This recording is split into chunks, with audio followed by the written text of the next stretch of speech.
We're good to go. Good evening, everyone, and welcome to the board meeting. I'd like to call the meeting to order and ask everyone to please stand for the pledge. I pledge allegiance to the flag of the United States of America and to the republic for which it stands, one nation, under God, indivisible, with liberty and justice for all. All right.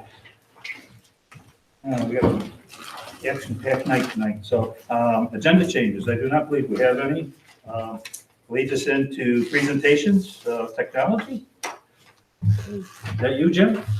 That is myself, I see you got a lot of support. Tara, and Christina. Very good. So we wanted to start a new practice of making sure that we present the technology both from the infrastructure side and as well as the instructional side as part of this budget update. As you recall, we did the instructional update, and technology plays a role in the instructional side.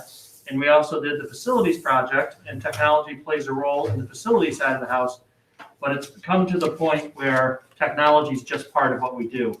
When we heard of some of the challenges around COVID at this time last year, it was all about access and internet access. And they heard the expression a few different times that this needs to become the idea that it's a utility. Like being able to use technology is no different than being able to turn on the lights or have water in your home.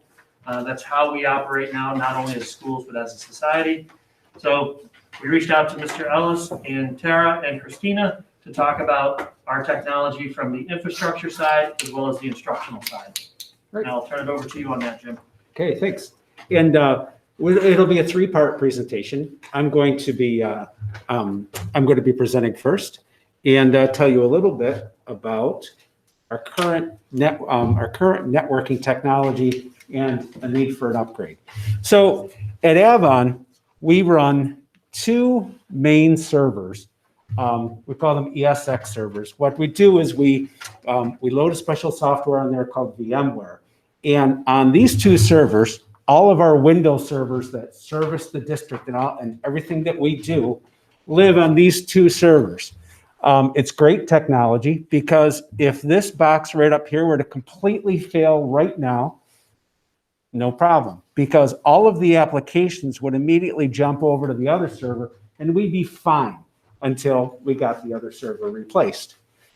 The same is true if this were to die, everything would fail over to the other server until we were able to get that one repaired. Well, I'll tell you a little bit more about the rest of the parts here as well. We also have a SAN in support of that. This box here is basically an array of hard drives. And that's where all of the local user data for every user in the district, that's where it sits. In reality, all of the servers that are live on here, they actually sit down here as well, just as files. Just like you create a Word file or an Excel file, those servers actually sit down here as a file, and then they work in conjunction with those two main servers. We also have a tape backup strategy, or a district backup strategy, where everything on this SAN gets backed up nightly to one of our older servers that we've taken out of service as a district, as a active server, and we use it as a disk-to-disk backup. So nightly, we're backing up to this device, and then weekly and monthly, we're backing up to tapes on this device. All of this infrastructure is in the latter part of its 6th year of service. Industry standard is 3 to 5 years. Us, nothing really to really be ultra concerned about, but we're due. We have pretty regularly pushed our servers out into that 6-year time frame. But it's time, and I just wanted to show you what that looks like. So a little more of the rationale for upgrading now. Like I just said, the servers are aging, and we'd be wise to do it now rather than wait. Upgrading will just offer, just like Beth led us into, offers faster response time. Everything about those new servers is faster. There'll be more RAM. There's more cores in the servers, which allow faster responsive times, right down to where those devices connect to our network. Those laser devices communicate faster across our fiber optic network. Upgrading will provide room for growth on our SAN. That storage array network where all of our user data is hosted. Some of the administrators, or everybody in the room, every once in a while they notice that their H drive turns red. That's not just their H drive, it represents server space for everyone in the district. So as it fills up, it starts to turn red, and then I have to go in and make a judgment call on what I need to take off of our local server, and typically I just push it to a backup up in the cloud, part of our Google storage.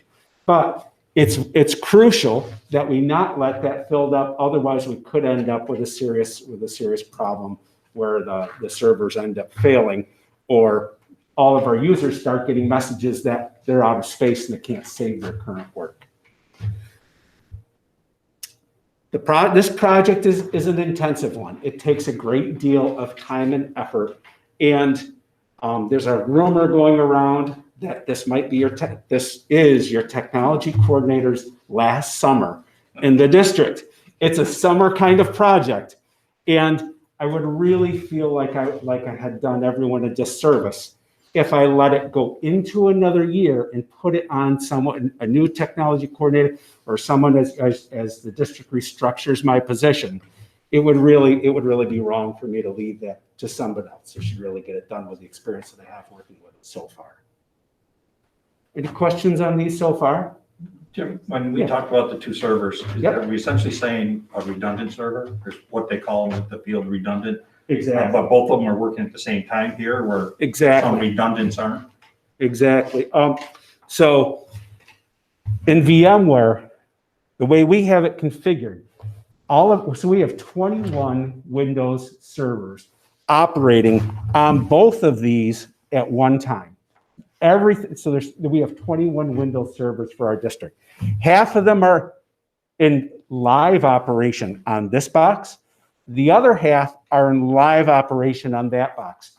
But the really great things about VMware is they're actually running, those same servers are actually running in the background and less of a priority on both servers. Or so, what's running in the background here is running live here.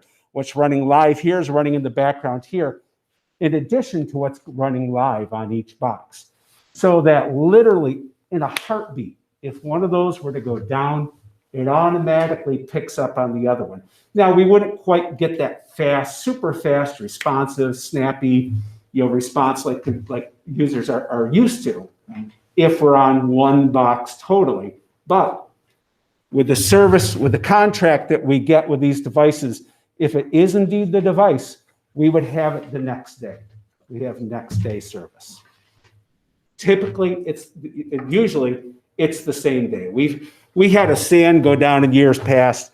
We had a problem with it, and we had the technician from HP here that evening.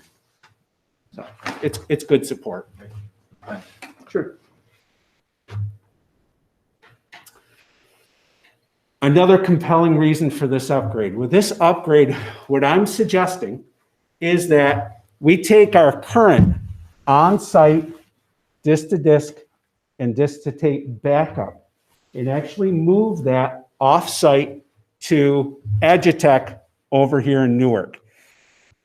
We've been operating at with the state controllers, auditors, and our local auditors, we've been operating at what they would really call the bare minimum for when they do their audits in terms of our safety and security of off-siting our data. So when we do our tape backups, all of those tapes currently go down to the district office and into the safe where they're fire protected. Now that's been okay. We've never been dinged in an audit because of our backup strategy. They say, I've always been told that's fine, but what they really truly want, what we should always be striving towards, is that true off-site backup. Now, it's always been a little cost prohibitive. Now, it actually offers us a cost savings in this infrastructure upgrade because we won't have to purchase replacement devices for these two strategies. Rather, we will just back up over our wide area network directly to Newark every night. It'll all be, it'll actually back up on two different servers over there. They have fire suppression and two diesel powered backups. So it will be the best case scenario, both in terms of what the auditors want, and it will actually reduce the infrastructure on campus for whoever steps into my shoes. It's one less thing for that person to manage. And as I said, it would be a cost savings because we don't need to purchase any hardware.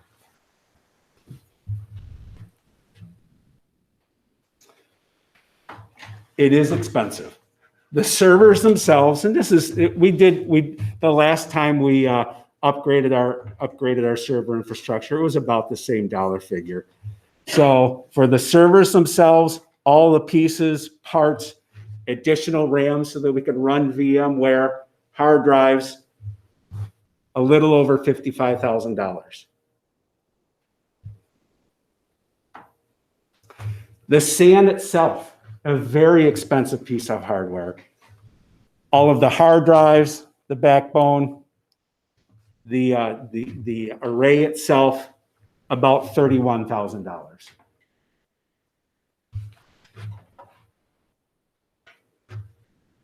Total cost with support and installation fees, $91,841.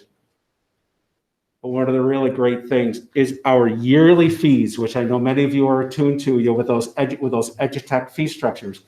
Our yearly fees would actually, I round it up, would only go up about $22 a year. That's because we currently have a support fee on our current backup solution that would go away and be replaced by the support fee for the offsite backup.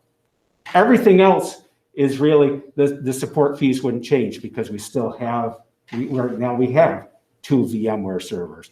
Right now we have a SAN. So those are just a wash. Questions? This is for Krista, money coming out of the bond, or where's the money coming from? It's actually coming out of our budget, and it was in Jim's, in the technology replacement plan. Wasn't anything left in the No, technology, but okay. no. Actually, we do have funds left, but we're not doing it through there. We're doing it through the regular general fund budget, so we generate BOCES savings. Yep. And I told Jim in the beginning of the year when COVID was so up in the air, I said, no, you can't do this. This has been my plan for 3 or 4 years, Yeah, targeting this. But Kristen, I was Not that, we don't want to do it, I just want to do it. Make sure we know where the money's coming from, we got it. So. I get it. Jim, my question for you would be, you talked about pushing the server life to about 6 years, which is a year or two beyond recommended. Where are we in terms of the backup offsite, in terms of compared to other schools in the region? Are most of them already doing a backup offsite with EduTech, and we're behind that curve? Or are we right in the middle of the curve? Are we ahead of the curve by making this move this year? I would say that we are, the districts are starting to migrate. Any district that can is migrating to that solution, because there are some districts that have been using Iron Mountain, and those they've been actually physically sending their tapes offsite for several years. But everybody who can migrate to the solution is. It just started as a service at the latter part of last year, and they've just been ramping it up, through. So it has really. This is last year. It was more of it was just going out as a pilot service. We didn't get invited to be part of it as a pilot. This is really the first full year that it's being offered out to the districts. So it seems like good timing. They're ramping up the service at the same time we would be looking at replacement costs. Exactly. Yeah, it really is perfect timing. Did we ever get a technology reserve started? Okay. I apologize. I glossed over. I did start talking about the fact that the auditors want this because it protects us in terms of, if God forbid we truly had a end-to-end fire of our building or something happened to the building itself. In this scenario where we're backing up off site, we're totally protected. Every single bit of our data is there. And it would be, so much easier to rebuild it all from that. In addition, this gives us additional protection against malware and ransomware attacks. There's additional software added in to prevent, as those files are being backed up across the wide area network, it's looking for encrypted files. And if it runs into encrypted files, it segments those out just in case. So if one of our users accidentally gets a ransomware virus and it starts encrypting their files, the backup happens that night. That backup server says, okay, we're going to back up those new encrypted files, but it sticks them in a segmented place and saves, or makes sure it saves their original unencrypted file, just in case we were to ever end up with a ransomware attack.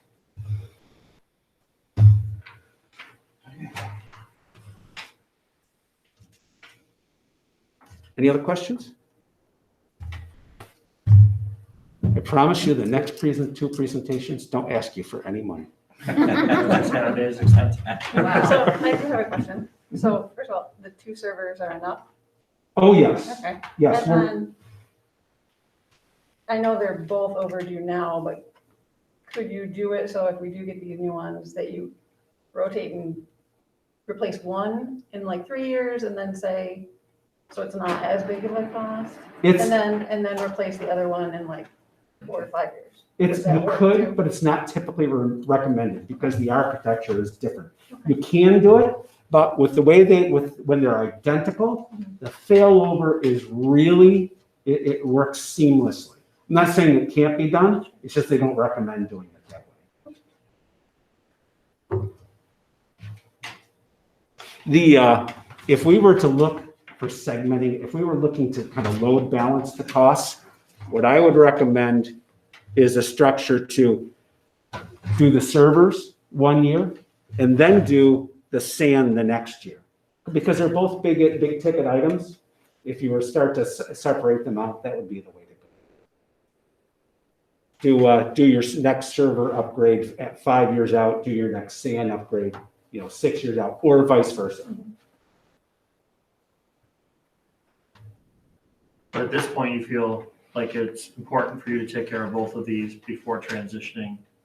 Yes, absolutely. They're both due. There's no doubt about it.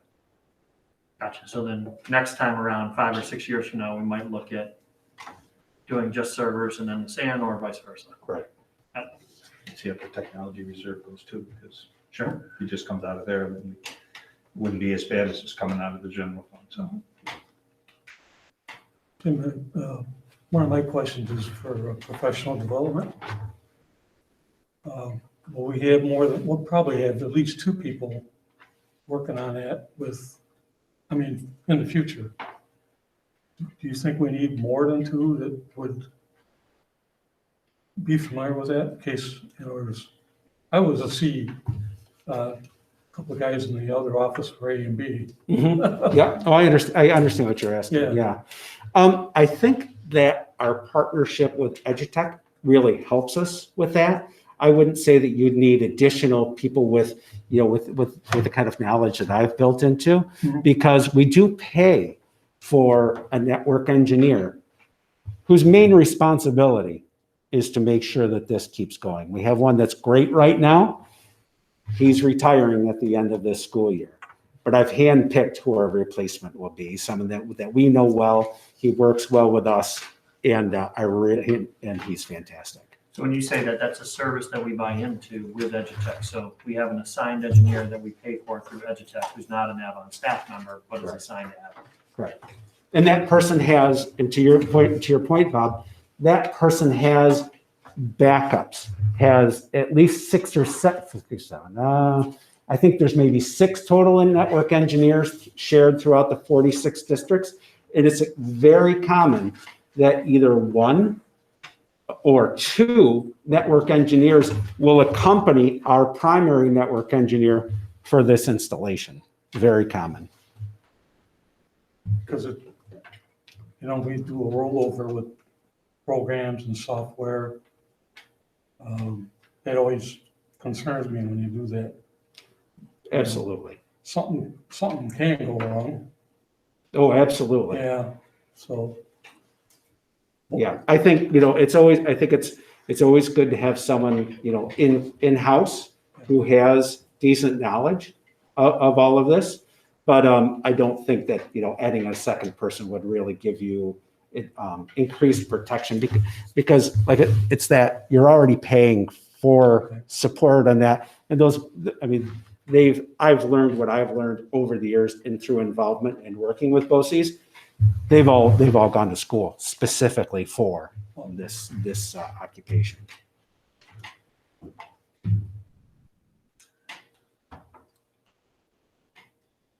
Any other questions?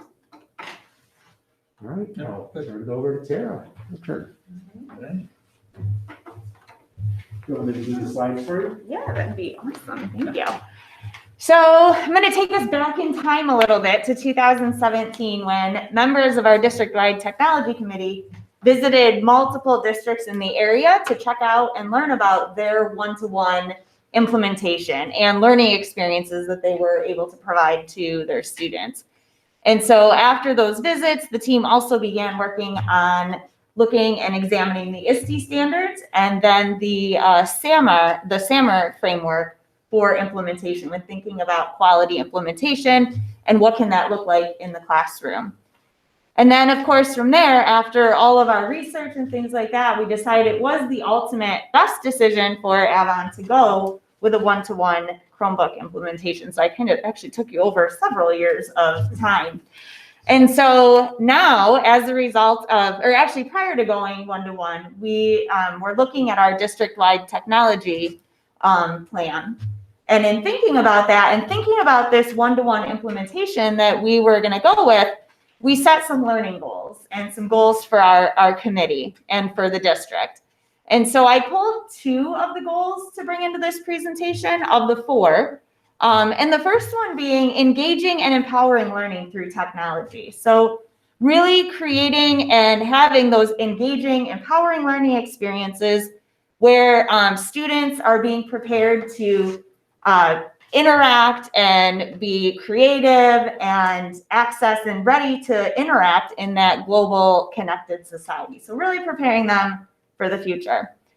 The other goal that I chose to bring forward tonight was our innovative teaching and learning with technology.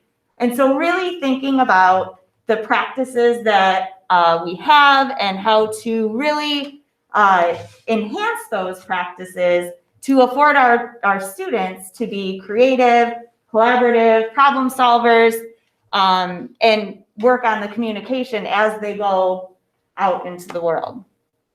And so from there, our next steps and thinking about those goals and thinking about where we are with our one-to-one implementation right now is 2 big next steps. One, thinking about that strategic planning process that we're working through now and how can we best support the goals of that process. And then the other next step that we're taking is going to be helping to support the teachers in their enhancement of their instruction to really leverage the technology that they have, and doing this with the help of my fellow ISSP members to really kind of fine tune and enhance all those instructional practices. Tara, I'm going to come in for just a quick second because not everybody plays with the acronym world all the time. So Thank you. Could you pause for just a second and explain ISTE, SAMR, and ISSP? Please? Yes, absolutely. Thank you. So the ISTE standards are the International Society of Technology and Education Standards. They have standards for students, for educators, leadership, coaches.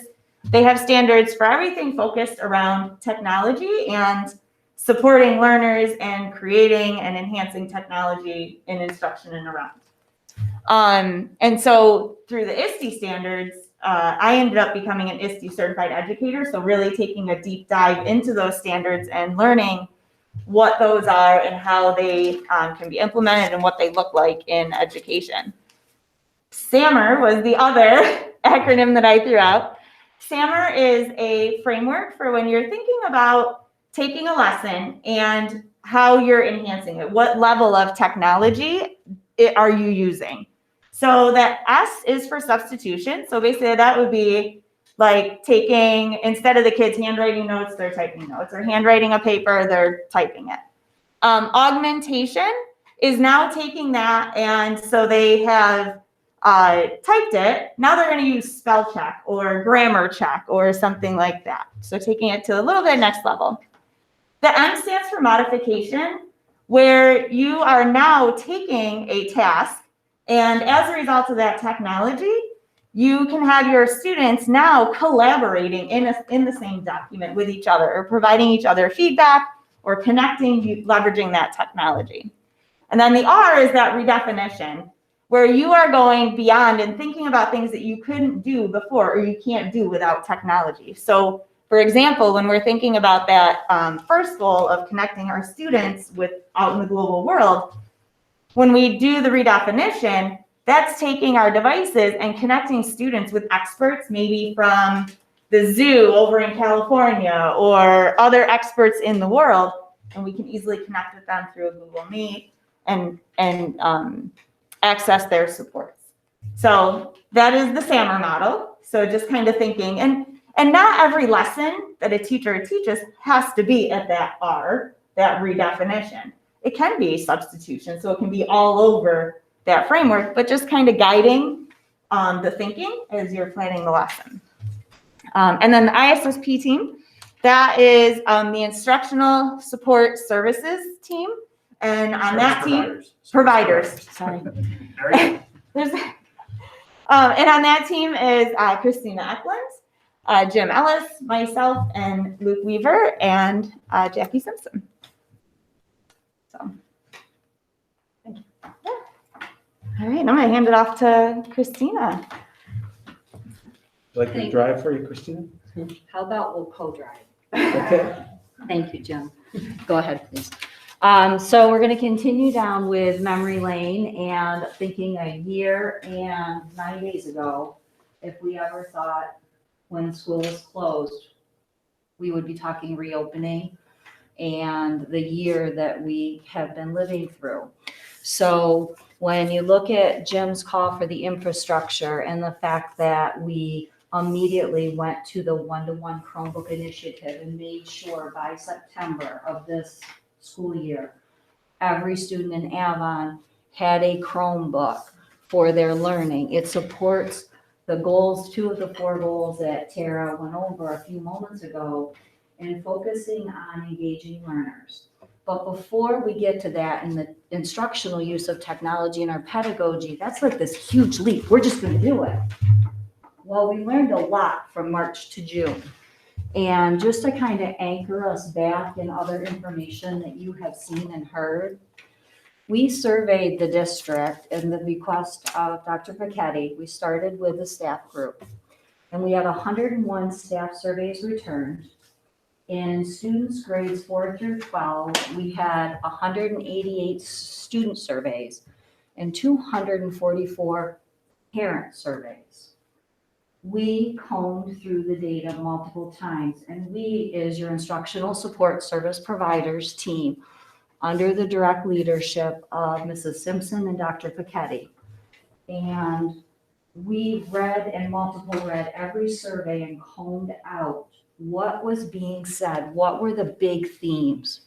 And when all was said and done, there was a lot of great feedback that informed our work over the summer.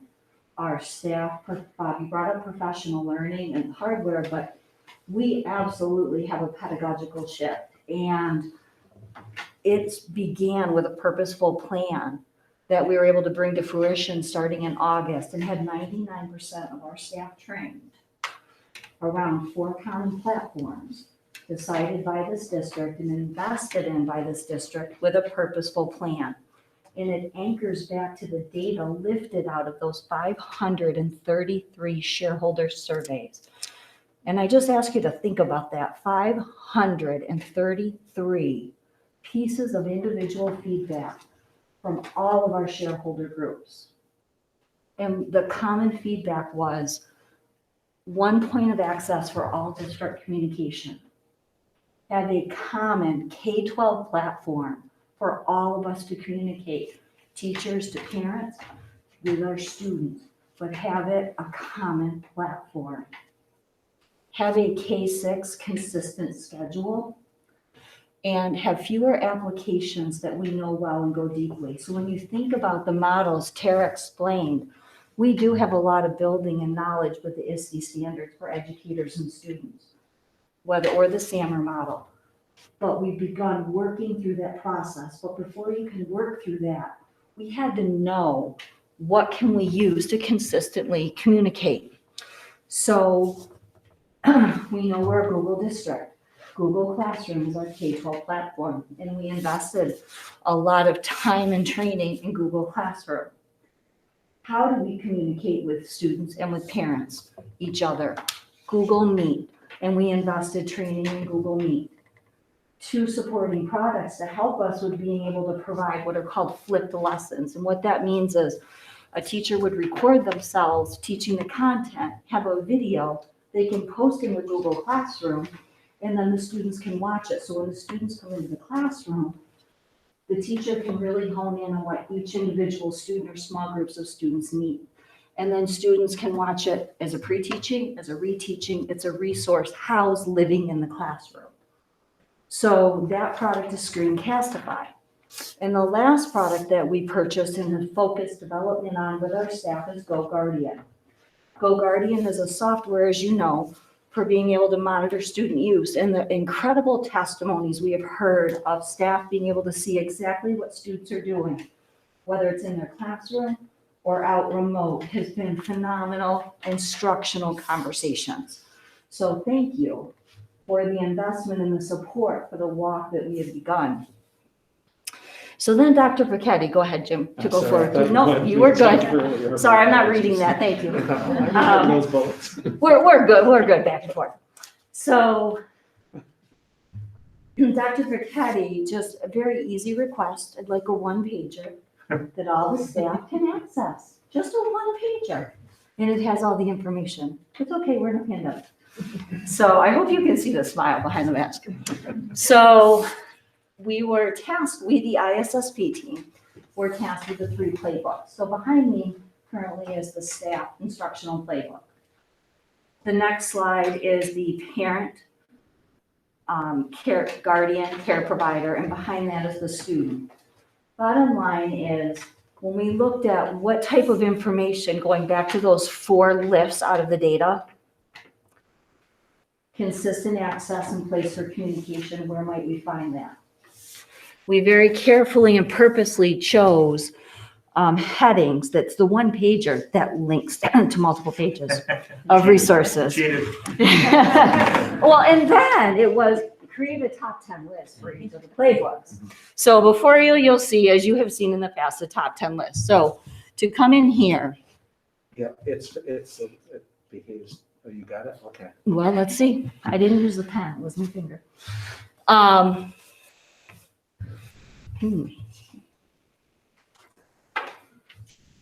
So even if the playbook doesn't open up, the playbook is categorized with one page if you could envision. And on that page are blocks, and the blocks have headings. So I don't know if you go into present mode or just plus, the control plus, and make it larger.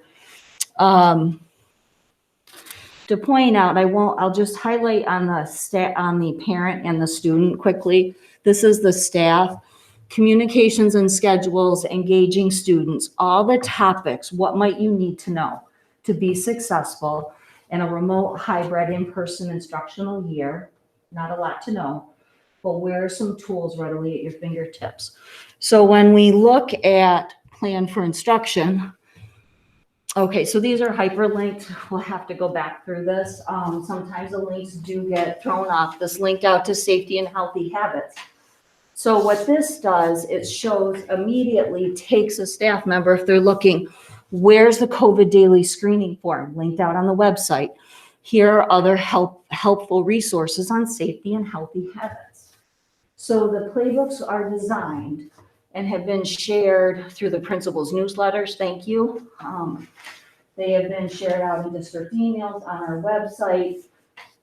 The staff has access. It also, Jim, could we go to slide? I believe it's 5 in the staff. It's 5 or 11. It might be 11. Right here, thank you, the plan for instruction. So anytime to anchor back to our tech plan goals, we as a staff want to use an application. It needs to be vetted per Ed Law 2D. And that vetting comes through, we fill out a request through a Google form. It routes to our data and privacy security administrator, Michelle Burt. Michelle reviews it. We have access to see the sheet. It's a Google sheet, and it lets us know the status. And once the format, the product like Screencastify has been approved or if it's been denied. And then Jim works his magic on the back end to block sites. So, or open them up. So this is really, I think, a key resource we can dig deeper within staff support and continue to move our one-to-one initiative forward. And with that, we'd just like to end our presentation on the infrastructure upgrade, our one-to-one tech plan initiative, and some tools that we have been working to create, edit, and keep living for our staff with this quote from Leonardo da Vinci. I have been impressed with the urgency of doing. Knowing is not enough. We must apply. Being willing is not enough. We must do.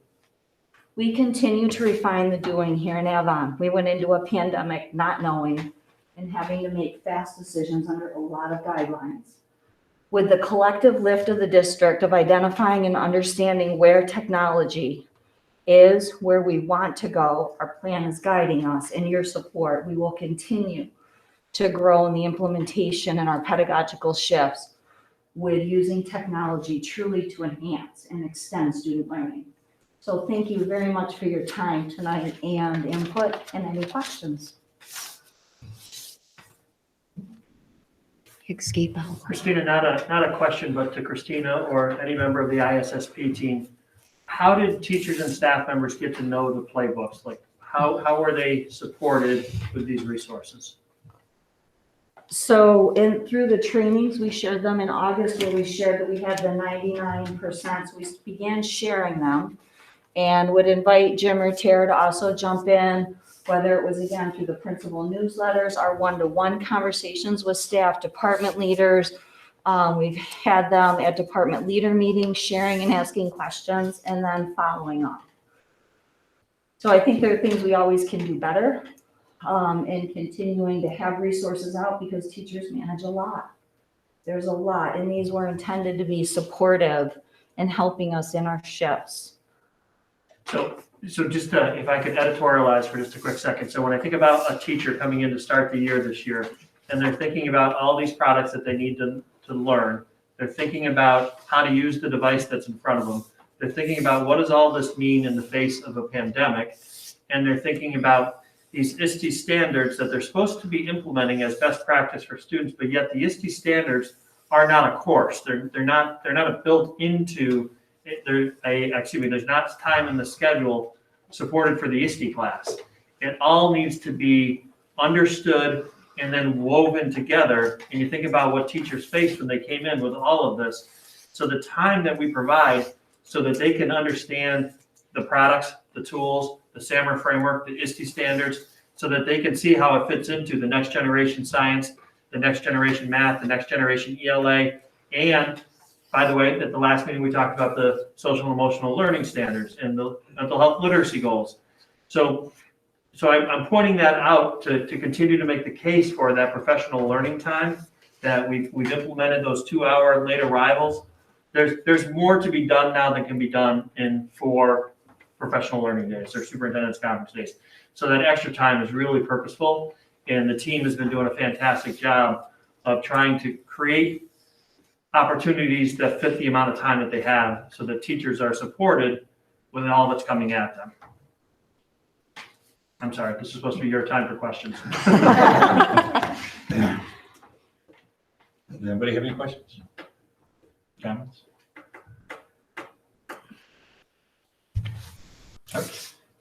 Thank you. We want to thank you for a great presentation and filling us in on what's needed, what's not needed, and how how you guys made it so that our kids made it through with the technology that we have to have and with our staff and training them all how to adhere to what we had to do. So thank you. Thank you. And I do think, like you all pointed out, through the data that you received and focusing on those 4 things and doing those really well, because we know so often, the multiple hats that you wear, and it's too much. So, I think as a board, we appreciate you listening to the stakeholders, and that was part of the opening task force, was that communication with our community and parents and staff and students, and just being very responsive to them. And then keeping the communication. And you've shared this all along. And I think that that's very helpful to have that constant review and knowing that that's your constant and consistent focus. It's definitely been a team effort. I mean, Sure. not only ours, but administration and the teachers and the parents. It's really, it really has been an amazing effort. And I think it really paid off. Yeah. That's good. Thank you very much for the presentation. Appreciate it. Well done.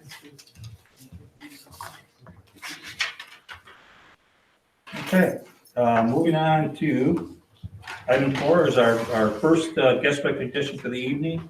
Anybody want to address the board on anything that's on our agenda this evening? Marcy? Hi, I see that I'm the only one that's virtual. Is everyone in attendance there now? Yes. Will you be continuing to do the virtual meetings? We need to have a discussion about that. We do plan to invite the public back in at the next board meeting, in which case we would not have to record the meeting. We still need to discuss whether or not we want to broadcast the meeting. Okay. Well, I appreciate you doing so tonight. Thank you. You're welcome. Just for me, I feel so special. Well, you're the only one taking advantage of it, but it wasn't just for you. Well, I appreciate it. Thank you. Okay, moving on to items 5, 6, 7, and 8. I will take a motion to approve those 5 items or 4 items. Jim, do you have a second? I'll second. Beth, any discussion or questions, any of those items? Not all those in favor say aye. Aye. Opposed? That's 5-0. Before we go any further, in that approval that we just did is our new district clerk and superintendent secretary. And I'll turn it over to Ryan to introduce her because she's sitting right behind me. Well, I'm thrilled to introduce to all who are here, Mrs. Jennifer Van Rye. After going through our search process that started with an internal posting, we screened internal applicants, and then decided we would advance to consider outside applicants as well, external applicants as well. The process consisted of a screening process, a screening interview, and then a candidate interview that involved 2 different meetings with 2 different individuals, and then a third segment of that particular meeting that involved performance tasks of dealing with, an angry parent responding to crafting an email to a challenging situation and taking a variety of data and putting that data into a table. That got us down to the finalist interviews, and the finalist interviews were brought back for a 1-to-1 interview with me. I'm really thrilled to let you know that Jennifer Van Rye emerged through that very rigorous and thorough process to be the successful candidate who will be replacing Maya Kellogg in July. But however, Jennifer is going to start with us mid-May in order to be with us in time for the Board of Election vote and the school budget vote as part of an annual process. You may know Jennifer as a parent of 3 wonderful children who have come through the Avon community. Her husband also served on a facilities project. She's very qualified for this position, coming to us after working in schools as a teaching assistant and working at the University of Rochester Medical Center and with the Genesee Country village, and museum, where she's been the coordinator of communication. So would you please help me and welcome Jennifer to Avon and sit down on the stool.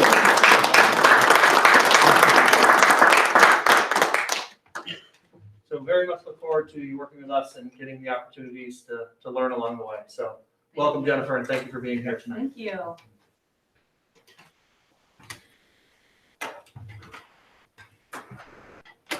Okay, moving on, item 9, items for board discussion or adoption. Need the approval of the legal notice for the 5/18 budget vote election and propositions. Have a motion to approve those. I'll make a motion. Karen, have a second? Any discussion or questions? All those in favor say aye. Opposed? Passed 5-0.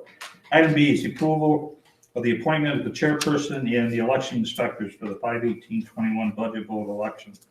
As read, chairperson Rodney, election inspectors Carol Manning, the chief, Barb Dovis, and Betty Valentine. Have a motion to approve them. I'll make that motion. Beth, have a second. Second. Any discussion or questions? Not all those in favor say aye. Aye. Opposed? Pass 5-0. Item C is approval of disposal of equipment listed on, inside your packet. There's a motion to approve that. I'll make it. I'll second it. All right, Jim, Karen. Any discussion? Not all those in favor say aye. Opposed? Pass 5-0. Item D is discussion on the Board of Ed calendar, which is on page 50. The calendar that you have at your desk is the one we approved the last meeting, this 7-0, it's the school calendar, right? There's yes, there's Yeah, 7-0, that is the school calendar. In the packet, there was the board calendar 1.0 Right. that just talks about our meetings, and this is the first time you're seeing this. So we can open it up to the discussion. Typically, if there's a shift from Monday to Wednesday, it's a result of known conferences or conflicts that might impact our ability to meet on Monday, so it just gets bounced to Wednesday. The one other edit that I just want to call to your attention is there's just one meeting in the month of September. Just the way things fell with the bouncing to Wednesdays and Mondays, it just seemed like the rhythm was off. So there's one meeting in the month of September before the 2 in October and the 2 in November, and then the 1 in December and January again. So there's one less meeting this year than there, for the coming year than there was this year. I did notice one thing that was just different than previous years. April 11th, we have a meeting, which is during spring break. That didn't quite occur this Oh, year next. or the year before. Yep. So I was just wondering if, We'll address that. Talking about next year. Yeah. Yes. April. Okay, so. Look for version 2.0. Okay. So you have it, take a look at it, make sure that everything looks correctly, and then we'll get this correction in there and then bring it back for hopefully approval at the next meeting. Okay. The next item is discussion, this is the budget, nutrition services and final budget. Kristen Okay. and Ryan. Jim's gonna put up my presentation. While he's doing that, I'd like to introduce you to our new cafeteria manager. Tim Snyder is sitting behind us, and she started in December. And she's got great ideas for us, and she's already implementing them as we go. Amid COVID. she's doing that. I got a lot of good ideas. Yeah, is this from BOCES or? Yes, Yeah. yep, she shared with Petrichor, right? So she's very new with us, but she's learning the ropes pretty quick, and she's adjusting very quickly as we have an influx of 7th graders and 8th graders and high school very soon. The first day didn't go so well, but the days after did. Tim, Always can I learning. invite you to come up front, just in case, Thank you. would you like to come up front for the presentation? Tim, do you want to come up front? You're fine right there. It's a pretty short presentation this year because nothing is normal, so usually I present, this is what we did last year, and last year ended not normal, so, yeah. So right now, we're operating under, you're gonna have to help me with it's a, something, the summer program. Extraordinary needs summer program, so we're not serving as many kids. Everybody gets free meals, so even though we're not serving as many kids as we normally do, they're paying us extra, the feds are paying us extra, so we're trying to get a little more money, and I'll talk about our projections in a couple of minutes. Our biggest thing is once we get more students back, we hope that, the menus they'll generate, when kids get back into a process and they'll be eating more meals. So you can go to the first page. So in a normal year, we serve on average 480 student lunches and 130 student breakfasts per day. We are doing, breakfasts are well under 100, and lunches are about 350, 375, which they're starting to ramp up. So it is much lower. And normally we cater many school events. Now that we're kind of getting back to normal, we're starting to plan some things in the high school, National Honor Society breakfast and so on. You can go to the next slide. So here are our revenue projections. Not a big change from last year. Last year, we projected about 421,000, and next year, we're hoping to get back to normal and do about 433,000 in revenues, which comes from sales. If we go back to normal, we collect money from students and generating for breakfast and lunch revenue from the federal and the state government. Those are our biggest tickets. You can go to the next slide. This is the expenditure side, and it consists mostly of salaries, materials and supplies, our food purchases, our BOCES services, which include paying for our software program, which is NutriKids, and for services of our cafeteria manager. It also includes employee benefits and including health insurance. So I have a balanced budget right now, 433,000 revenue and expenditures. And if you go to the next slide.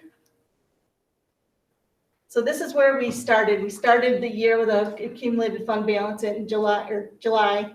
Oh, my numbers didn't line up nice. With 128,000, and we're projecting in the financial reports I gave today. I forget what page it was on, but it did have a projection of like where we are by quarter, and right now our projected right through the year we're in a $3,000 deficit. So if worst case scenario, I could project that we're in a $15,000 deficit. We still have plenty of fund balance. Right now I have a projected break even for next year. So at the end of next year, we'd be at about $113,000. So unless other things change, we get to the end of the year, if we didn't do as bad with a loss, then that's great. Last year, I'll remind you, we ended the year with $159 profit. I don't know how that. I'm sorry, $159 in the black. Oh, so how do we think we're gonna be 113,000 in the black? Well, that's it. That's our fund balance, because we're starting out this year with 128,000. Okay, If we have a loss this year, we lose 15,000 off of that. Okay. And then if we break even next year, so is that a good number to have as a fund balance, or is that we're way too doing, much? We we're used to be doing zero. well. Yeah. So they will send us a ding letter if we're supposed to have not supposed to have more than 3 months worth of expenditures. And I haven't had that in a couple of years. So is that a revenue source if needed? To use this fund balance, absolutely. Okay. Yeah, so. Just want to make sure it wasn't some restriction that, couldn't move it or. No.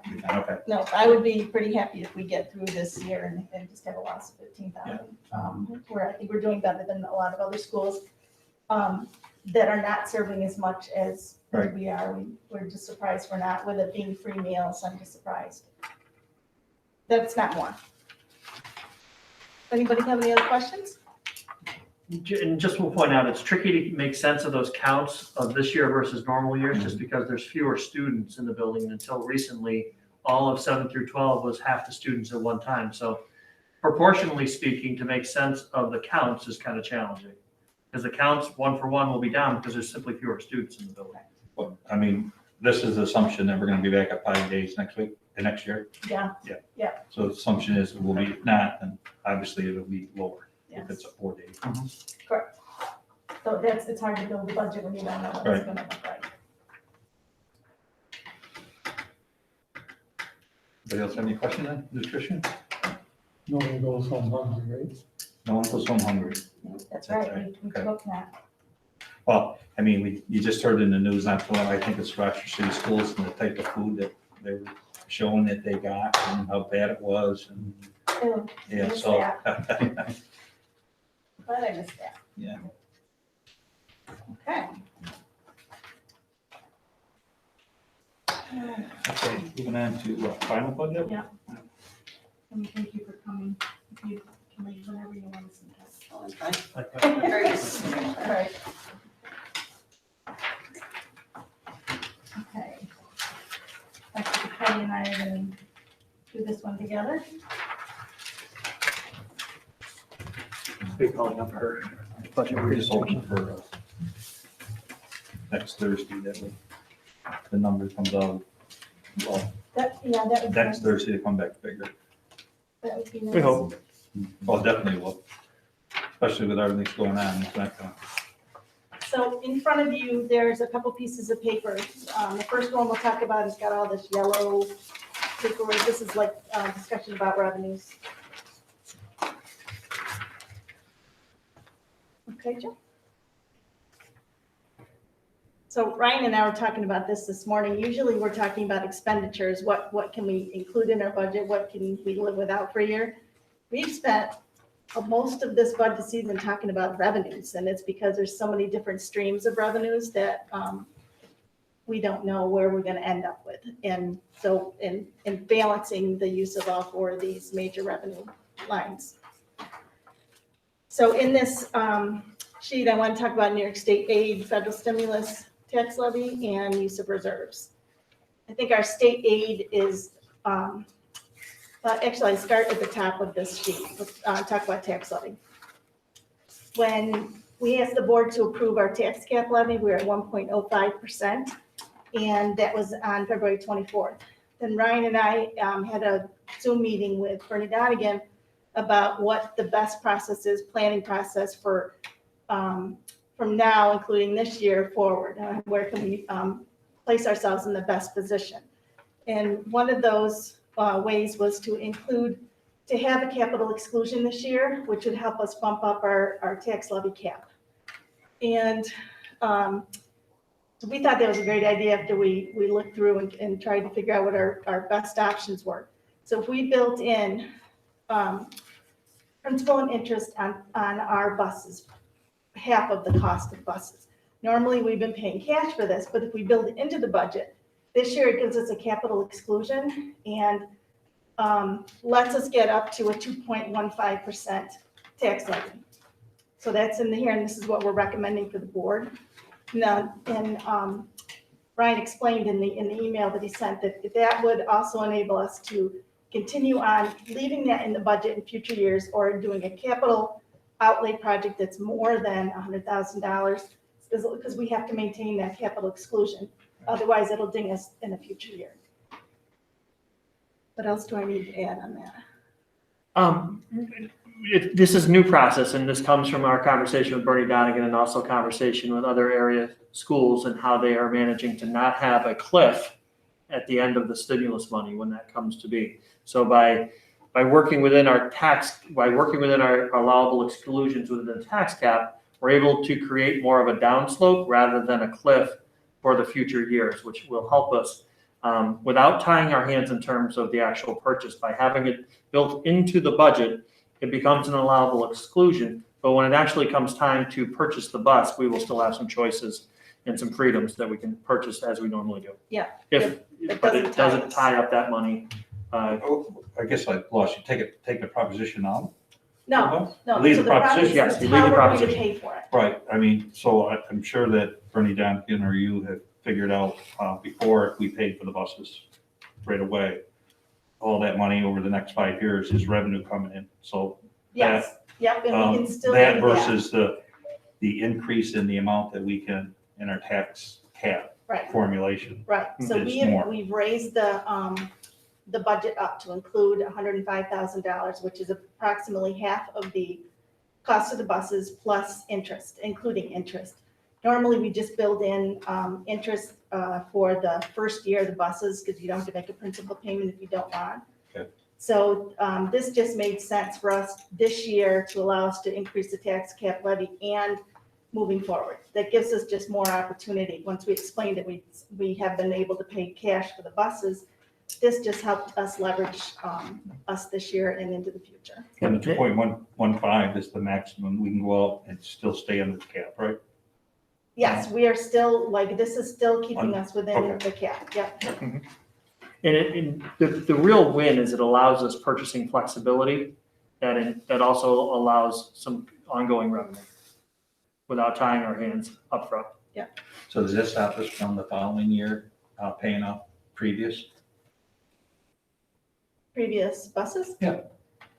Absolutely not, because you normally do, if we wanted to fund the whole thing, we normally would do a serial bond, it's a 5-year serial bond for buses, and they aid us over the 5-year period, so it balances. Right, but that's what the plan is to do, right?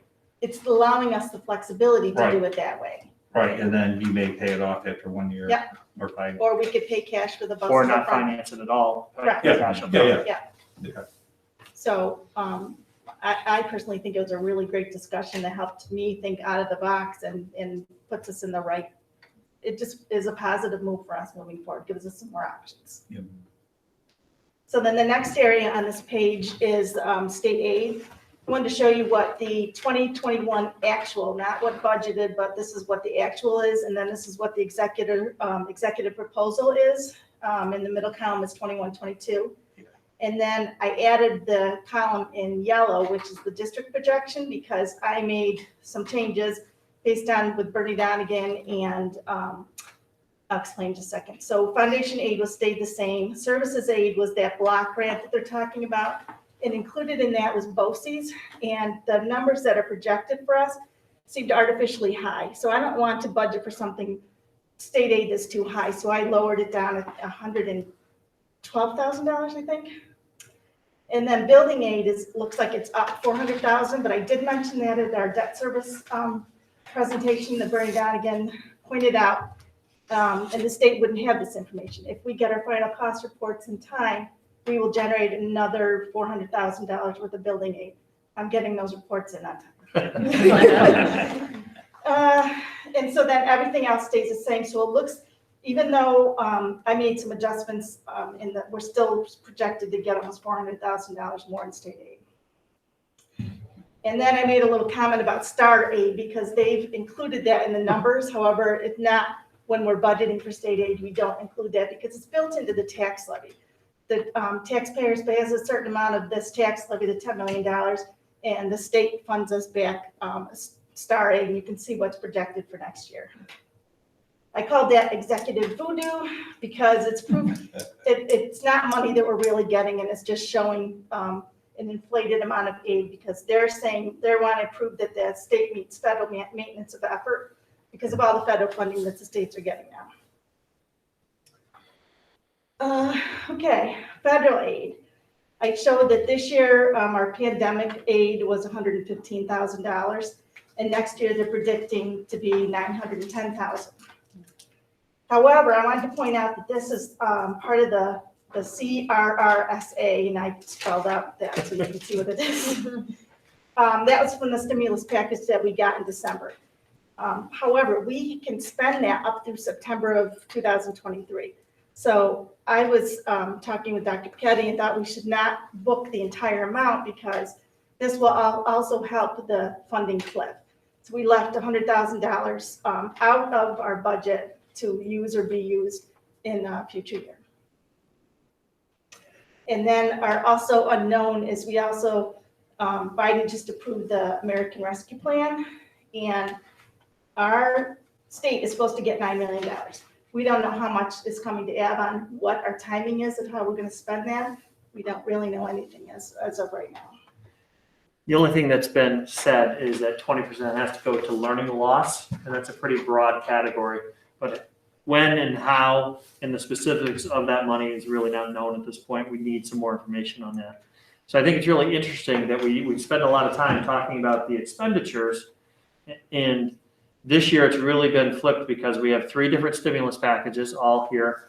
We have a state aid that's coming at us at the same time, and not all of the information is clear yet. So, it's created a little bit more challenging year in terms of planning, not only for this year, we're thinking year to year, but as people have talked about the funding cliff, what happens when the federal money is gone? How are we going to continue to pay for programs if we value those programs, not just this year, but in future years? So we're trying to take a 2-pronged attack to coming up to with the board, with our budget.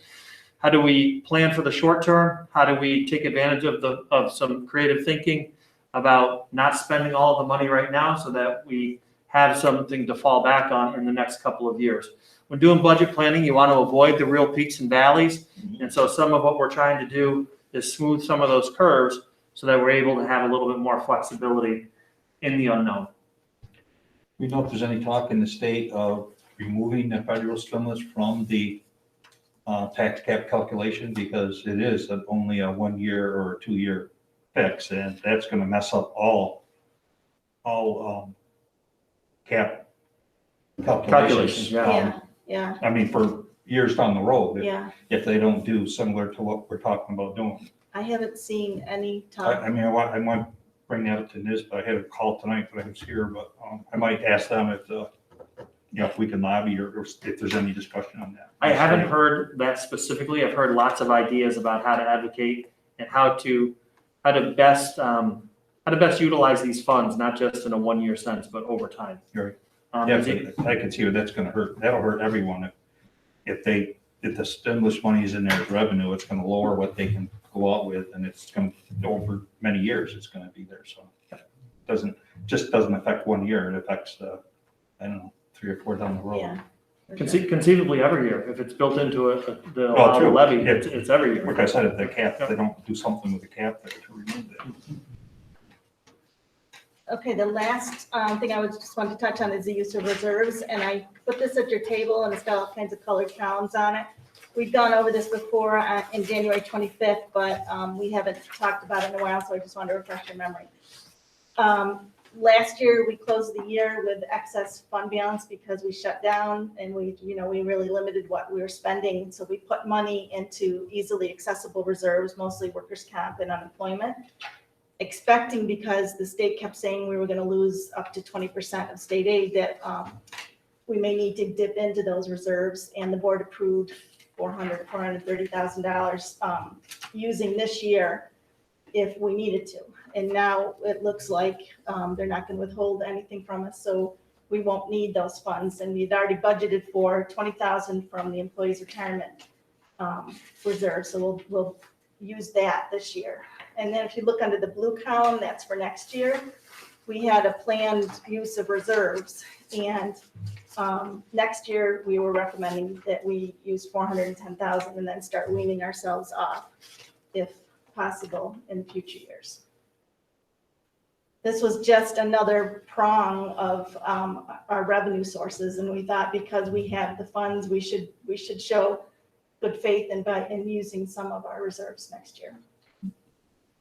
So as you may recall, we've had 2 different conversations about reserves, as Kristen mentioned. When we were doing the budget process last year and there was all this threat of 20% withholding, we had some conversations about potentially, if we had to, if the state withheld some funds, that we might access some of our easier access reserves to get through this year. So it looks as though, even though the state has withheld some funds, it looks as though it's not going to be that drastic as it was originally broadcast. So this is the part of the conversation from about 6 weeks ago, I think, is when we first looked at establishing a plan for the use of reserves. So this is a part of a four-year plan, I think it is. You have it in front of you. To help us weather some of these storms, again, smooth the curves, but then not be totally dependent upon the reserves as a revenue source. Okay. So you can go on to the next slide. So this is just a summary of the revenues, and I just highlighted the 4 lines that we talked about, and this is where we're at as of right now.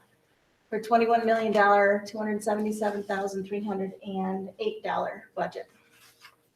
So it's a 2.3% increase, and the tax cap is at 2.15. And the next slide shows colorful graph. Shows that real property taxes and state aid are almost 89% of our revenue stream.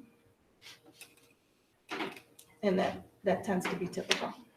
Yeah, and that fluctuates on a year to year. But you can see this state aid portion in the email is only 40% this year. My email, it's typically around the 46%. This year, that's going to be down because the state is using the federal money to help offset some of that.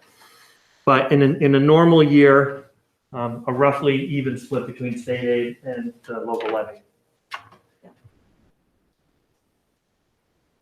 Okay, Will you go back one slide? Wait a minute.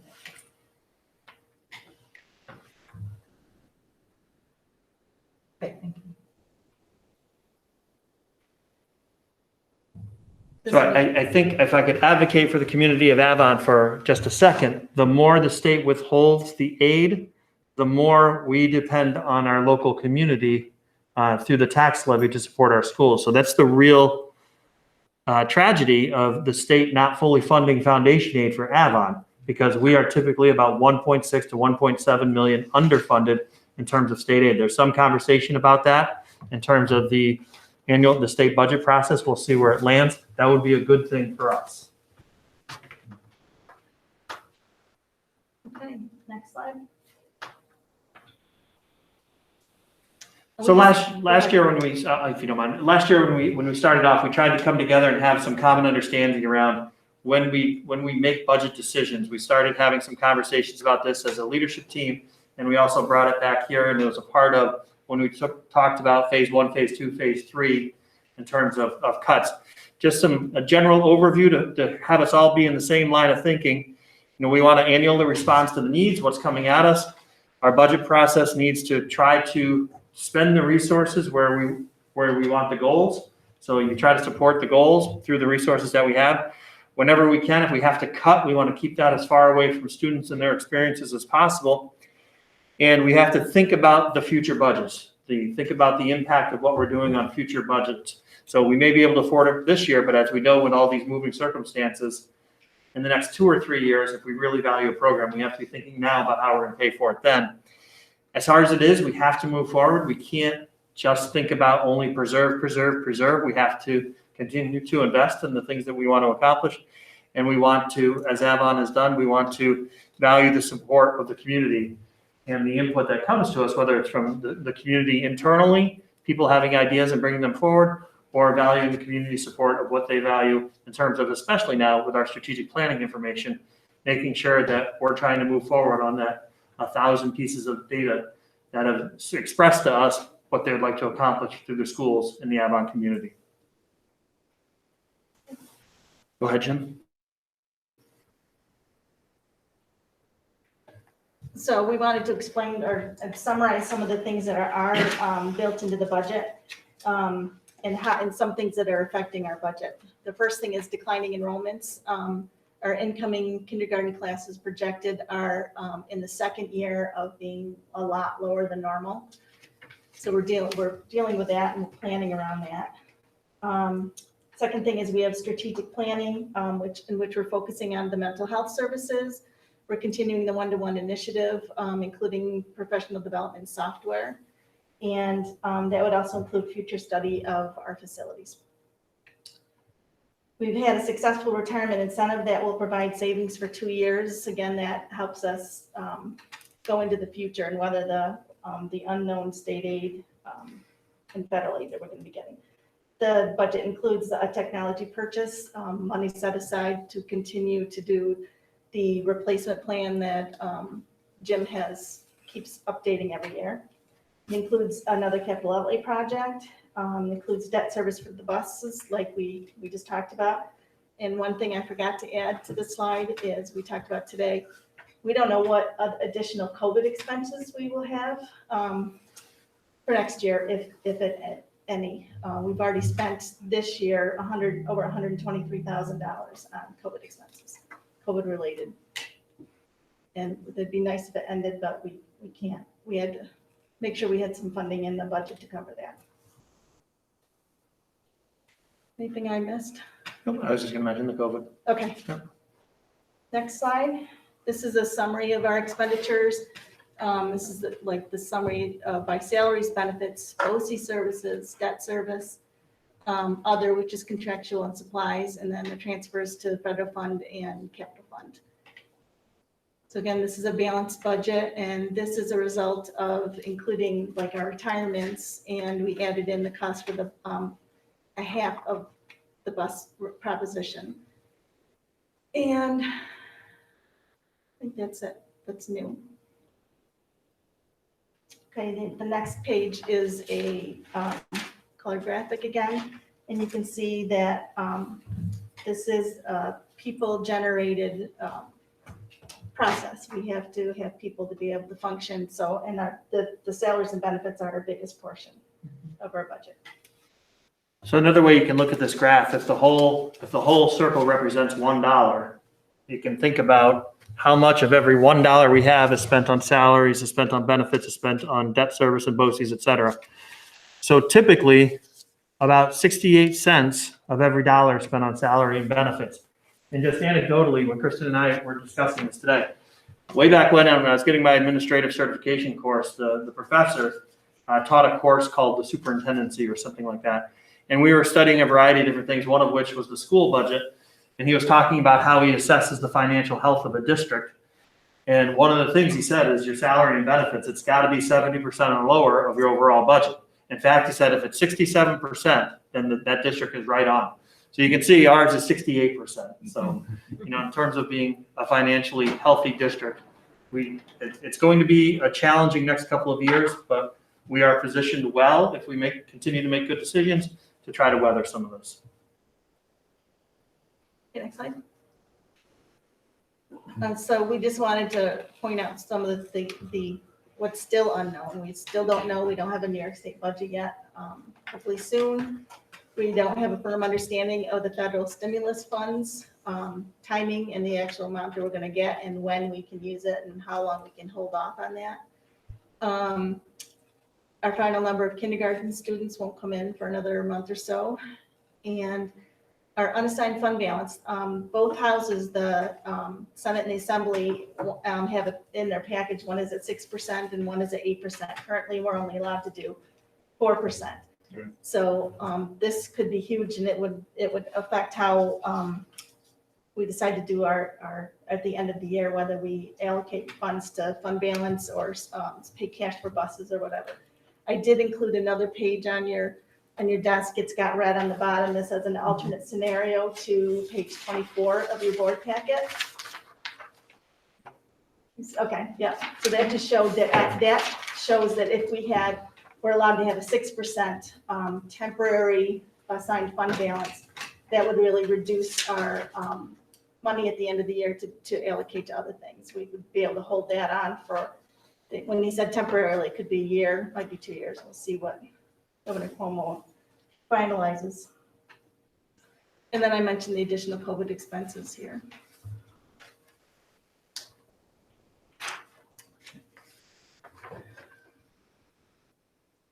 So we anticipate, obviously next week is a big week in terms of the state budget process. Typically, we do expect an on-time budget. I don't think it's going to be early, but we do expect an on-time budget.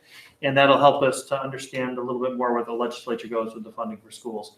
Once we have a little bit more firm understanding of that, we will make some adjustments and look for any more clarity that can be provided to us in terms of the federal stimulus. And we'll also know a little bit more about the status of our kindergarten enrollment before we'll be ready to finalize a budget. Okay, and the last slide is just a summary of the propositions. The buses, the equipment, and the creation of the building capital reserve. This is what the voters will be asked to approve. So the 5 million is to allow up to 5 million. It's not asking for 5 million. Right? No, Right. yeah. allowing us to It's transfer just funds creating into that. Yeah. And we can only contribute for 10 years. No library this time? No, Okay. well, Because normally I always remember 4 propositions and I Yeah. see 3, so. a couple, the couple of years in a row, it seems like they've asked for an increased levy, but we haven't gotten anything. And I don't know if the deadline has come for propositions from them or not. I believe it has. I Okay. think we're not going to see one this year. The fourth proposition is the overall budget.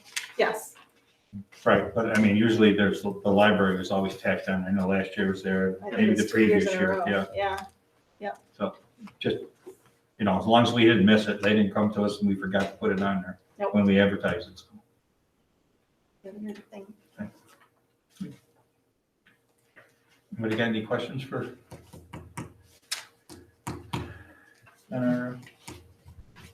Budget going forward? Karen, it's your first one. This presentation will be uploaded so you can look at the numbers a little closer and digest if anybody has any Yeah. questions. And hopefully next meeting we'll have a much firmer, Yeah. the numbers will be somewhat set, hopefully. Okay, Okay, well, thank you.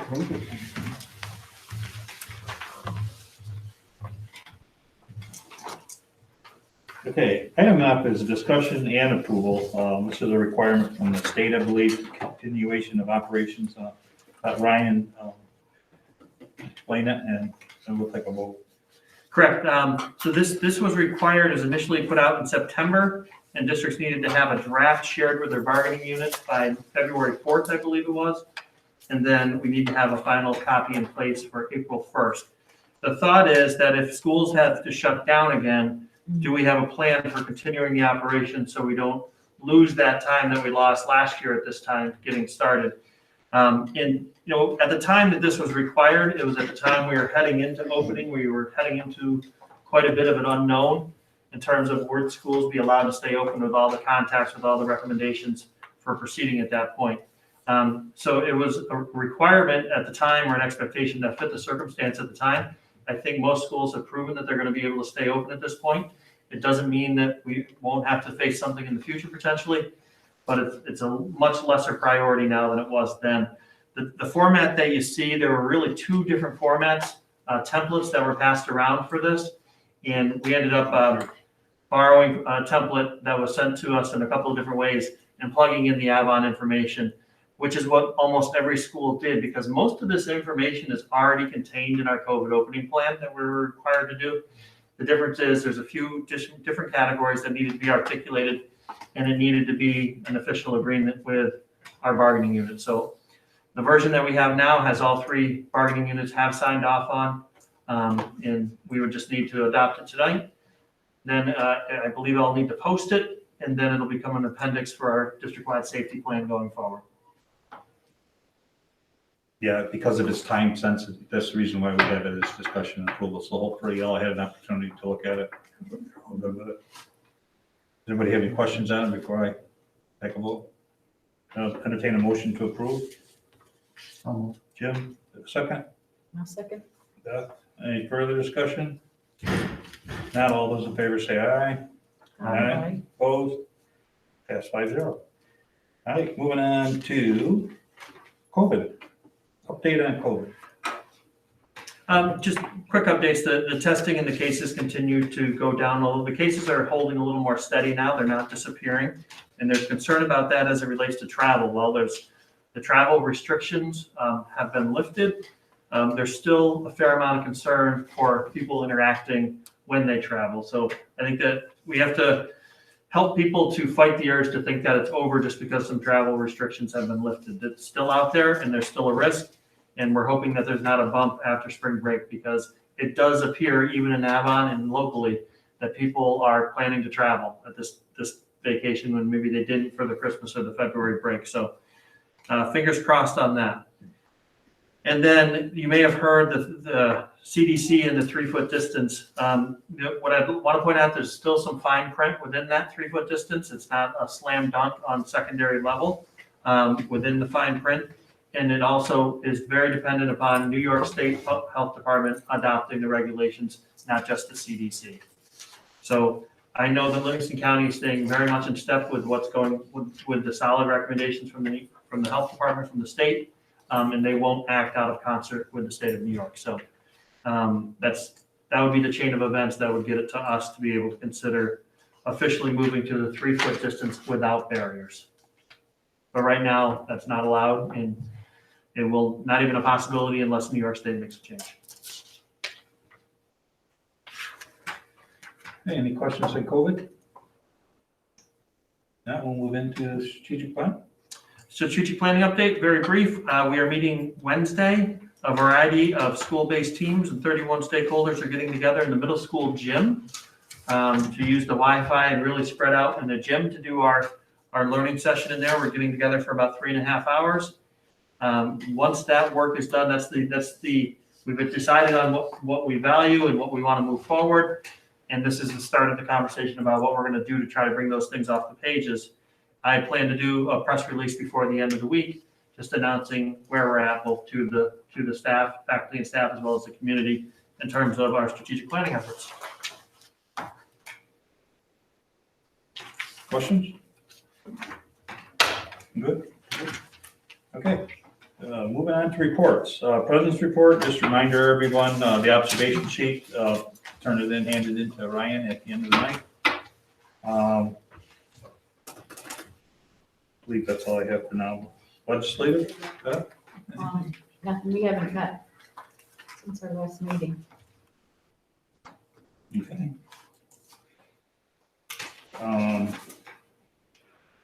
Okay, thanks. Anybody got any questions for Beth on any of the legislative stuff coming up? I don't know when. I think Jay or one was supposed to be coming up at some point in time, but I don't think they have a date. Right. Okay. Okay, And moving on. I'm sorry, and what Pat is sending out, a lot of times he'll just make sure that we're all seeing Yeah. the executive bulletin or, anything from Brian and the advocacy memos. Okay, moving on to the administrator's report. Do you have any questions for the administrators on the written report? I don't have a question. I just brought with me from the Livingston County. I was just gonna hand it to Ryan, unless you already saw it. I love being able to read things and know, like, we are on this, or that, so this one's the road from education to employment. And I know that we participate, I think, twice now, right, with that Grow to Glow or Glow to. Yep, close your hands. So this really has to do with the Livingston County Area Chamber of Commerce Education to Employment Initiative, the E2E. So I didn't know if you were familiar with it, but I was just gonna pass the article along because there were some websites and resources. I only started, I know that it's part of our strategic planning, Yeah. but I also know that there were some pieces in here that you had taken students to, so not out of disrespect to anybody else, I'll give it to Ryan and we'll go from there. Thanks, Beth. Yeah, we're also working through this partnership for our sophomore career day this Okay. Wednesday. Yeah. We got 15 presenters coming from all different fields, so hopefully everything works out well with the technology because it's all virtual and we have it all set up. So is that the first time you're doing something like this? Yeah. So that's very timely, though. There's an expression, I wish I could attribute it, but the best time to plant a tree was 20 years ago. So we're trying to get started on some of these things and not wait for permission to start moving on education to employment. And that was the other thing too, that I thought, like, it was such a big part of our conversation with the strategic planning at, at this level. And I just feel like we already have a step up because there have been things that have been happening and, in all buildings and, people are mindful of it. So as you go and have to fill in those pieces, I feel like we're in a good spot. We'll just keep moving forward. Yeah, one thing that's always impressive every year is the Scholar athletic teams. It's just amazing. I think that was all of our winter sports. Yeah. All of them. I think, and they're all, they hit the award, champions of the classroom, I think, great thing, yeah, so. Yeah, those numbers are incredible. Yeah. Scholar athlete information, really amazing. Does any of the administrators have anything they want to add? I have a couple. Yeah. I'm really curious about this that Rob mentioned about the start and the end time for the elementary school and where, I mean, it says, well, where are we going with this? Are you just in early discussions or the survey? I just think it's very interesting, the time differences. It's been like that for a long time.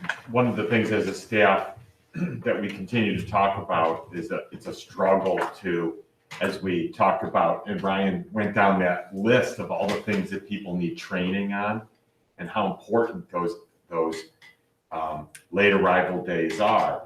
So as we start talking about all of these things that need to happen, staff is struggling with the fact that there's so little time in the day to get it all done.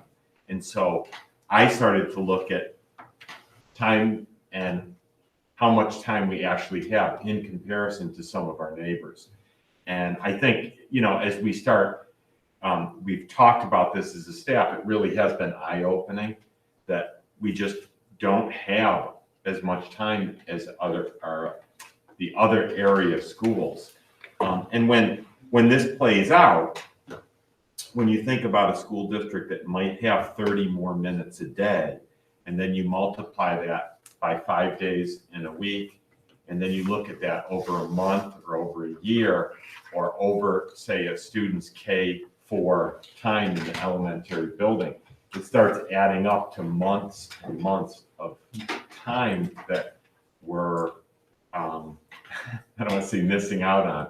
We have great kids, and it'd be wonderful to have them more. But it'd be definitely advantageous when we're talking about trying to teach to the standards and these more rigorous standards to have additional time. It makes me think too of pre-K programming and how many of the area schools have pre-K programs in place. And I would love for one day for our school district to consider that as well, because then you're talking about just that much more time to have the kids with us. So it was kind of, I've been sharing this data with the staff, and I thought it would be good, since I'm sharing it with them, to then share it with you to get people just thinking about how that impacts our kids. So I think a couple of other things that we need to consider as we talk about this, like the time with students is really important, but also the time to have clarity of curriculum, the time to have clarity of methodology, the time to have clarity of all the other ISTE standards also is something that's important. And it becomes, looking at the start and end time and contact time becomes like the string of the sweater to some extent. When you start pulling, it's going to affect things that we probably may not even think about right now. So for example, it's quite possible that changing any sort of contact time is going to have implications on our transportation. And do we have the capacity to make the change, because do we have the capacity within transportation? What we learned this year by doing what we did with K-6 in transportation, we were able to maximize the teacher's time with students, but a part of that time, because of the restrictions of the COVID recommendations, is now being spent with students while they're eating, because in order for us to have the students in class for the largest amount of time and to be able to have them eat safely, one thing have impacted the other. So I'm glad you're curious about it. I think we all are. Start times, end times, contact times would also be things that are going to be subject to negotiation. And next year, we will start a negotiation process with all three bargaining units next year. And we'll have to make some decisions about the priorities that we go into those negotiations with. So it's very powerful to see the information, but we're in the early stages, I would say, of prioritizing that as something that we want to do something about, or are there other more pressing things? I hope that answered your question. If you were to add another column and added test grade or test scores for each one, is there a correlation there that shows the longer time there is, the better they are compared to us? Or? You could draw some connection to that. But at the same time too, going back to what Ryan was saying, like as we continue to fine tune curriculum and things like that, there's other ways where we can get it improve student performance. So it's, I wouldn't want to look at this and say, well, that might be a reason for lower test scores. It could be one factor, but there's a lot of other things we could do to improve student performance. And there's, Rob and I talked about this within the last couple of weeks. We also spend a pretty significant amount of time addressing some what we call social emotional programs, whether it's through the restorative practices or the Braves Leader of the Month programs, where we are addressing a lot of the student social emotional needs. And it's hard to know, by addressing that early, our secondary results just tend to trend upward. So are we trading a little bit of resource time and performance on state tests at the younger level because we're addressing the more human side of it? All things that we'd have to look at closely, I think. And know that there's probably not one answer. It's probably all those stinking arrows that we have to keep kind of bending and pull in to what are we trying to accomplish? What are the most important things for us to accomplish? And I also wanted to thank Jen and Ryan for your Google Meet with the parents from 9 through 12. Your patience and your consideration was phenomenal. So I appreciate that. Thank you. And Jen, I was thinking, whatever didn't work out, you could always be Vanna White when you're showing off all the, all the binders or the shields were working. Did she have staff behind her off that?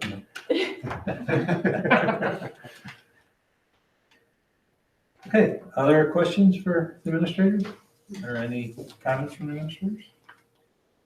If not, we'll move on with this. Kristen, did you have anything more you wanted to add? Nope, not tonight. Ryan? I will just, I was able to send out the brief communication last night about our TIG response.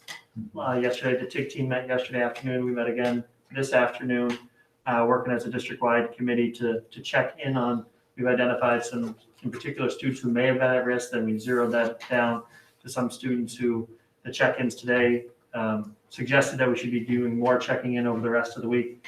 And we have a plan to meet later in the week, again, as a team, to see where we're at and to see what additional information should be sent or supported. The result of the meeting today was a suggestion that, we're concerned about maybe how some parents are equipped through no fault of their own to deal with their students who may have witnessed something. So the suggestion today was to send out some additional resources to parents so that when the student's home, they might have some ability to interact with the students to help them deal with what could have been a challenging circumstance. So I want to thank everybody who came together yesterday, again today, kind of that idea of dropping what they're doing to come together as a team and try to figure out how do we care for our school community as well as try to get some information out to the community at large. So I just thank everyone for their responses to that.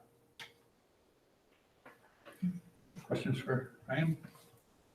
I got one on the posties. In the front cover, it says 3 Board of Education members, 3 vacancies. Inside, it talks about 4. Is it 4 people running for 3 seats, which I've never heard of? But both places inside talk about 4. It shows Ernie being up too. Have you anything on that? You're talking about both, I'm not sure. For the- Everybody's, Huh? these are for all. There. For list 4. What do you recall? 3 or 4? I think it was 3 to 5. Because in here it talks 4, Laverne, Eagle, Haywood, and Kane. I just curious, are we voting for 3 or 4 people? On the front cover, it says 3, but in 2 different places in here it talks about 2, so I didn't know something. Why don't I check into that first thing in the morning and I'll do an email out. Yeah, just a question. It's 3 or 4. Are you talking about the board members? Yeah. 3 of their terms, 3 people have their terms. On the names, but it shows Ernie also, and he's 2024 or something. Inside the minutes, it talks 4 people or a couple different places it calls for 4, so I just curious if it was 3. And I never heard of 4 of them running, although it's at large, so you could have 10 people running for 3 seats. Well, I know But we never done it. the people who are kind of all Again, so. No, I realize that, but just list 4, so I was curious. It says 3 in the front. Maybe added to it, which I don't know. So we'll find out. Maybe just in the minutes. Okay, maybe my probably be the one they ask. Yep. Just because the minute says 4, so. Okay, just curiosity, I think. Round table. Karen, we gotta get you a different seat, you know? It seems like you're spread from her. We gotta get her with the board. So we'll work on that. Sorry. Maybe I could bounce Kristen down and I'll go over there. That'd be Yeah, fine. whatever, but I try and get her even with the board somehow with our spacing. You're all set, Karen? I'm good. Again, I'm gonna thank Beth for the cards and everyone got them turned in, so good, perfect. I will, I'm putting them together in terms of buildings, so I'll give them to Maya tomorrow So morning. you got a whole week, right? No, I'd like to, if they could be done, because, Ahead of time, yeah? Yeah. The next week, they're in session all next week, right? Next Friday is the last day. no, this Friday. This Friday. This Friday? Yep. Oh, yeah, this, That's why, so I give them to her and they're already, organized by building and area, like building and ground. Then I think then hopefully everybody should get them thanks by again, Wednesday. thanks again for doing that. Thanks, everybody. Was there enough money? Bob? Anything? Well, good. All set. Okay, leads us into our last guest recognition. Anyone want to address the board on anything that you heard tonight or anything else in the future? Nope. Good night, everyone. Thank you. Good night, Marcy. Rodney, do you want to talk about the next board meeting? I think we went past that. So the future board meetings on the 14th and 21st? Oh, that's a Wednesday, right? The 14th? Yes. Future board, well, yeah, I just bypassed it, but that's the 14th and the 26th, so the 26th is a Wednesday, I believe, right? The 14th is the Wednesday and the 26th is the Monday. Yeah. Yes. And then we could communicate that we're back to live, that people, if we're gonna allow for a live audience, we would not need to record the session. We would have to decide if we want to broadcast, and we would need to come up with a strategy for doing COVID forms, checking in like basketball events or the sporting events. It's still up to us what we want to do. But we had talked about trying to return to a live format. So it's everyone's thought. So we plan on doing the live format at the 26th, that way we still have cushion from spring break for just in case. I see what you're saying. Sounds like, so the next Okay. meeting will be similar to this. On the We're 14th. targeting the 26th for back to a live. I was going to invite the basketball team to the next meeting. We could invite them virtually. We could just have them come in for guests and then leave. Or we could put it off until the 26th and have them be our first live guests. I think I'd be more inclined to wait till the 26th if we want to have them live. Yeah, have them come in live, we can bump elbows anyways. Okay, so we'll target the 26th then. Hand them a pen. Great. Thank you for that. Sorry about that. Okay. So we had no other guests. We do need an executive session this evening, so I will entertain a motion to go into executive session so we can use everything. I'll make that. Bob? All in favor, say aye. Aye. Opposed? Yes, I do. Thank you, everyone, for attending. You